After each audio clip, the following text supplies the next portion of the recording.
Hey folks, Marlon Gardinera. You're watching The Yard, where faith and sports collide. Got a great guest today, a coach. And if you haven't caught on yet, I love talking to coaches. We speak the same language, we share a lot of the same experiences, but anytime the Lord plays a role in our lives, we do our best to transfer that to the youngsters that we get to coach. So today I want to welcome, I'm going to call him Little Guy, just because he's so much bigger than me. Thank you for making me look pretty good. Coach Thomas Epenesa. Nessa. Got it right the first time. Yes, sir. Coach Thomas Epenesa. He's currently the DC, the defensive coordinator at Classical Academy High School here in San Diego, a little up north in Escondido. He was the former interim head coach and going back to being defensive coordinator. Welcome to the show. Thank you for having me. How you doing? I feel honored. Blessed, great, ready to rock. No other way to be. Yeah. Now, I was teasing you before we started. Yes, sir. Defense, get the ball. Yeah. It's not that complicated. No, it's not. I'm sure you add some nuances. I'm sure you add some details. Yeah. How do you like coaching? I love it. What does it mean to you? What do you get to do from it? For me, as a head football coach, it's not about football. Right. Focus for me is grades. Yeah. Our team GPA is 371. Right. I want to prepare kids for college with or without sports.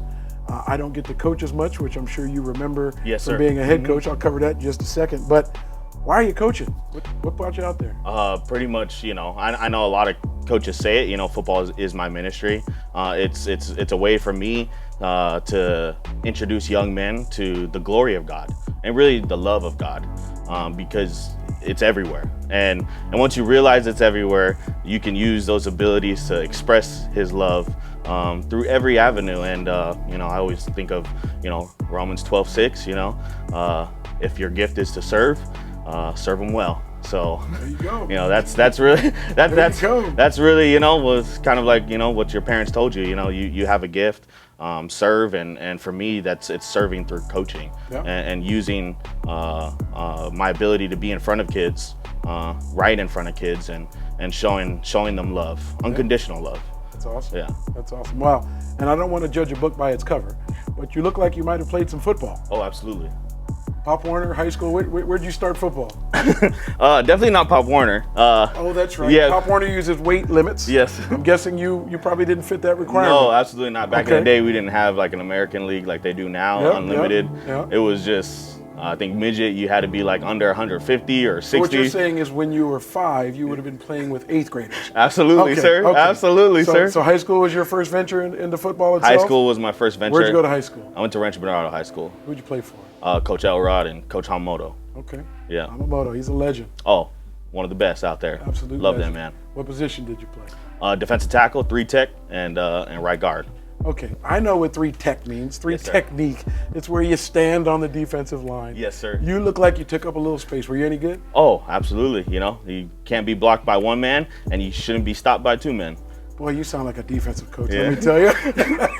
You absolutely sound like a defensive coach. Yeah. Okay, I don't want to get too detailed into the specifics of defense, sir. but you got the right mindset, the right mentality. Yeah. Rancho Bernardo. Yes, sir. I don't want to keep going back to your size, but a lot of people don't get this in the whole collegiate world. Oh, yeah. One of the biggest determining factors of whether or not you get to play a higher level of football is your size. We had a kid at Scripps Ranch who was a 6'8" tight end. He's at UCLA. I don't know that he thought that he was ready to go to UCLA as he was playing his first or second year of football, but size being such an important factor. Were you able to move on out of high school and play football? Yeah. I actually signed to Chatham State College, and I was a young kid, very impressionable. You're in the Midwest, being a Samoan, Polynesian, beach, sand, waves, to a big sky.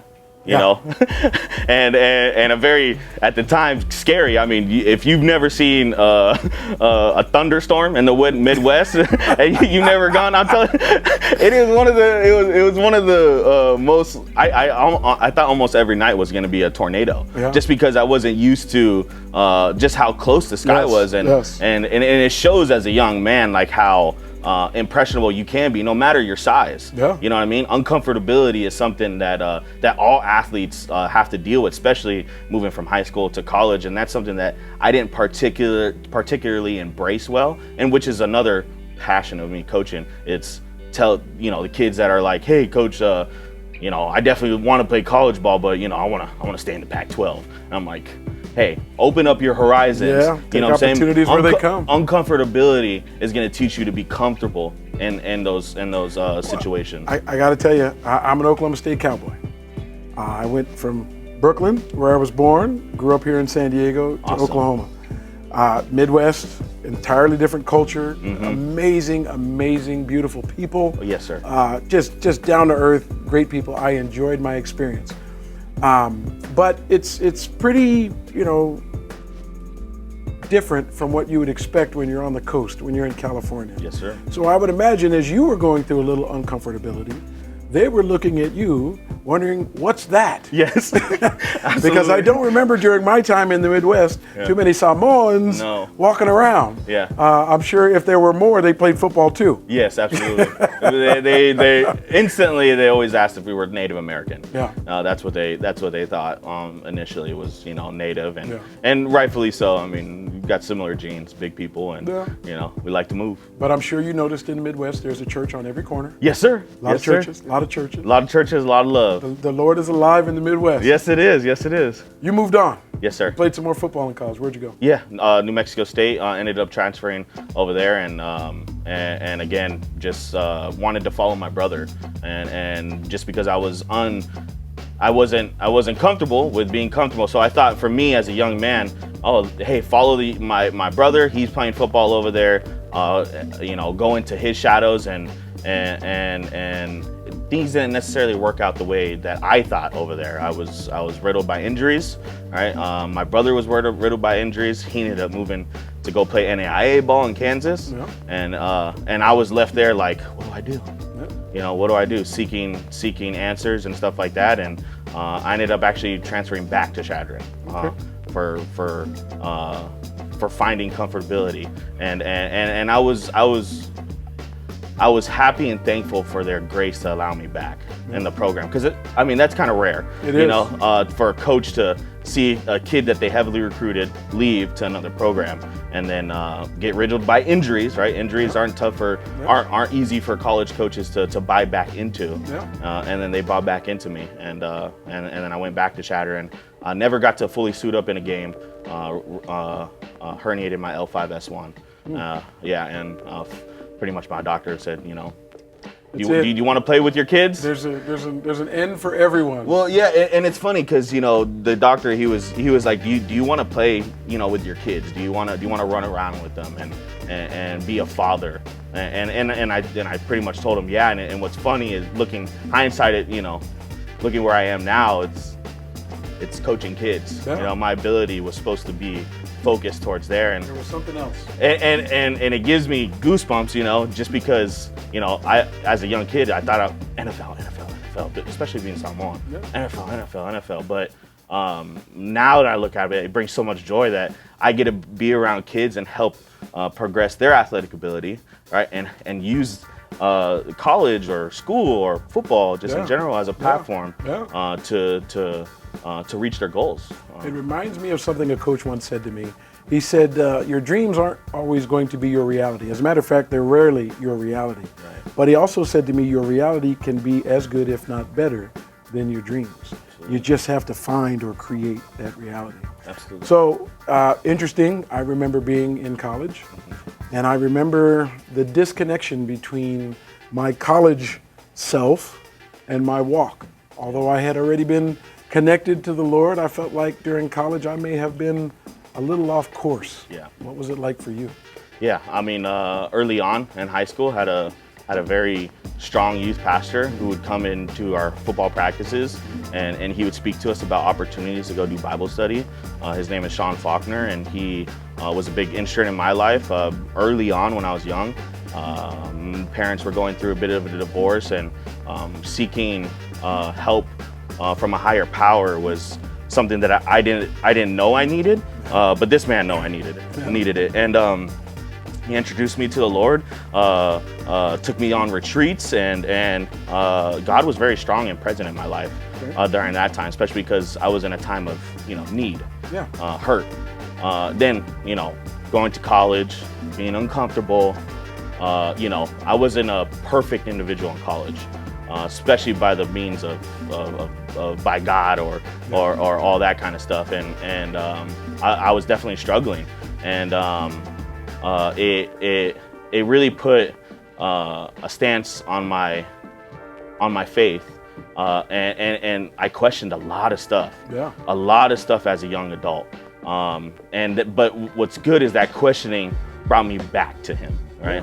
After football was all said and done, I got an opportunity to be a business owner and a football coach, and my youth pastor came back into my life. He was done doing his missionary out in Portugal, came back strong, and he was a presence for me still to this day. And now, it really just goes to show that the love that other people give you and show presence for you is the love that you dish back out, right? The people that you look for in turmoil times, right? And they've helped you and cared for you. You now can see somebody else who's going through turmoil and help them out as well. Listen, my favorite verse, paraphrase Luke 12:48, to whom much is given, much is expected. It sounds like somebody poured into you when you needed it. Yes, sir. Went away, came back, feeding off of it again. Yes, oh, absolutely. Absolutely. As a coach, I'm sure you get it. That's our job. Yes, sir. And we're not always, depending on what school you're at and what situation you're in, you're not always able to deliver directly the message, but you're always able to deliver the message. As a coach, it's one of the primary reasons for me to do it. Yeah. So it's nice to see you pouring that back in as a coach. And I can hear your passion. Oh, yeah. You can't fool a coach. It's like selling to a salesperson. They catch on pretty quick. A coach knows if a coach is feeling it, if a coach believes it, and I definitely get that presence from you. Now, as much as we'd like to primarily focus on football coaching, it doesn't pay the bills. No, it doesn't. Matter of fact, it almost doesn't pay any bills. No, it doesn't. Not at the high school level anyway. No. What do you got going now? I'm a business owner and partner in a gym and pretty much a one-stop shop. It's Way of Life Athletics. We focus primarily on speed and agility, as well as corrective exercise, and then we have some recovery modalities that consist of like cryotherapy, red light therapy, hyperbaric oxygen, the stuff that the professionals use to stay healthy, so they continue to use their platform for the greater good. And we try to provide it for these young athletes so they have an opportunity to play pain-free. Right, because in football we understand playing with pain and being injured. There's pain and injury. Two different experiences. That's a conversation us as coaches always have. So that's what I do for a living, and it's a great opportunity, and it's so funny just because I never got to meet you, but our new location is right down the street from you, and it just goes to show how God works mysteriously, and I feel blessed to be here speaking with you. Wow. I'm nobody. Don't worry about me. We are connected by somebody. Todd Durkin, owner of Fitness Quest 10. Yes, sir. He's been on the show with us. Inspirational guy, a man of faith.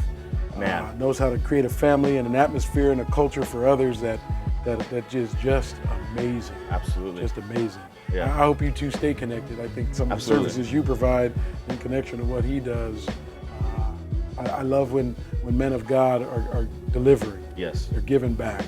Everybody's got a profession, everybody's got a passion. When you can put any of those things together, any of those people together, great things tend to happen. Absolutely. It's been great having you here. I got to thank the folks over at ChristianPodcastCentral.com for getting this out there. They have a host of other great programs out there for people. If you're interested, please take a look around. I'm listening to you talk. I mentioned it before. I feel the passion. You started in on me with the technique with coaching. I think probably the most important, you said the gentleman's name was Sean Faulkner. Yes, sir. I'm appreciative to him because I know you're delivering what he gave you to others, whether you do it through football or any other aspect of life. But there's always something that throws me off about a guest. There's always something that just makes me, So I'm talking to you. Yes, sir. Well spoken, good looking fellow. Thank you. little guy. We're talking about the Lord, but you have a Raider hat on. Yeah. How does that work? My dad was born and raised in Oakland, Okay. and my earliest memories is me with this gray Raiders shirt and my dad's slippers on. Okay. And so being a Raiders fan, it's not something I chose. It's something, yeah, exactly. Okay. It's something I was born into. And I'm glad you qualify, because if people can't qualify it, then they're just a punk to me. Right, exactly. Now, while I'm a recovering Charger fan, yes, sir. They left. All right, you don't want to be with me. I don't want to be with you either. Right. That relationship's over. Right. But I still have that urge to find out what I'm dealing with. Absolutely. If I see somebody in a Raider hat. Yeah, absolutely. Now, that doesn't mean you can't be God-fearing, God-loving human beings, but you just have to be questioned. Yeah. It's just the way things work. Absolutely, absolutely. Everything's better in black and silver, baby. There it is. Well, oh wow. I don't know about all that. That might hit that might not make the cut. The cut. It's okay. We might have to cut that, but nonetheless, you have another blessing. You said you had a daughter. Yes, sir. Tell us about your daughter. My daughter, she's 6 years old, turning 7 on May 11th. She was born on Mother's Day. So God, works in crazy ways. Doing his thing. But she is an artful, playful young lady. She's just starting to get into softball. So we just started hitting the baseball field softball field over at Kit Carson Park, and she's just starting to get into it, just starting to find her swing. So sports is slowly making her way in, but she's she's the love of my life. She's everything, and the reason I love to coach is to show her. People always ask me like, oh, how does your daughter feel about it and coaching and stuff like that. I'm sure you get that as well. I want to show her that sometimes it's okay to pour into a community outside of your initial home. That's awesome. And it's okay to love others outside of that community. So and she loves it. She loves going to the games. She loves hugging the boys. That's awesome. She loves being out there. So I know God's got a little shoulder out there being built up right now. Well, I've never met a good coach, or great coaches, or passionate coaches, or coaches who recognize the importance of pouring into people that wasn't backed up by typically a lady stronger than we are. Yeah. I see that ring on your finger. Yes, sir. You got somebody behind you? Yeah. Got my wife, Ashley. She's my rock. I am the business owner. My partner, Nate Ross, he is a business owner. But that lady, she's the decision maker. You can ask everybody around. My wife, she's the rock. She's awesome, and she's allowed me to coach, and she sees the passion that I have. She's tired. She was tired of seeing my butt after work, at home, flipping through ESPN and NFL Network, and I had an opportunity to coach, and she saw me do it after one day, saw the passion and the love. She was like, oh, you better not leave that field. Don't suit up. Don't suit up, but, listen, stay there. I bring that up, the daughter, the wife, the passion that you have for the kids. Yeah. The word coach gets associated with sports, and to me, it's one of the best titles next to father that anybody, the best thing anybody could say to me. Because it is exactly as you describe it, pouring into other people. I use football for the lessons football teaches. They don't need me for the game. They're going to have a good time. I've got a big old staff. I got coaches screaming and yelling and nurturing and lifting kids up and teaching and doing all of these things. But that full circle, that's the blessing of the Lord. Yeah, when you get all those things to come together. Absolutely. Folks, we're talking to Coach Thomas Epenesa, DC at Classical Academy. High school here in Escondido, just north of San Diego. You've been a pretty good guest. I think I like you. Thank you, sir. I think I like you. Hey, listen, maybe when you're done where you're at, give me a call. Yes, sir. Might have something down for you in Scripps Ranch. Before we go, I think I've taken to a final question for just about everybody. Yep. I'm guessing you're going to get it right. There's not much I can do if you don't. I won't shame you. Yeah. Okay, maybe I will. Right. But I'm going to ask the question before we end this. Yeah. If Jesus played a sport, what sport would he play? Football. Oh, okay. All right. See, baby. you ask a football coach, you're always going to get the right answer. Football. And I have to remind people week after week, he would have played football He knows football is America's and his favorite sport. That's why we Yeah. play it on Sundays. Yes, sir. Right? Absolutely. Does that make sense? Absolutely. Coach, I want to thank you for being a coach. I want to thank you for being Appreciate it. a great dad and somebody who loves others enough to understand and appreciate what you've been given, what Coach has poured into you, what this fella Sean Faulkner poured into you. I want to thank you for giving it to other people. Obviously, your business, way of life, athletics, you get to do it even more. Yes, sir. I'm a little jealous. I don't want to have too much envy in my heart, but you get to do sports all day. That All doesn't day. seem fair. But it sounds like you're grounded in faith and you understand what's important. And here at the Yard, where faith and sports collide, that's probably one of the most important things. Yeah. I got to thank you for being here. Of course. Thank You're you. awesome. Yep. You're awesome. All through the Lord. There it is. There it is. Hey, there are many blessings out there. Sports can be one of them. You just have to find the right place, the right people. And when you get coaches that love the Lord and understand their role and responsibility to youngsters, great things are going to happen. I always say I want to prepare kids for college with or without sports, but the bigger way to say that is I want to prepare them for life. And without the Lord, I wouldn't be able to do much of anything.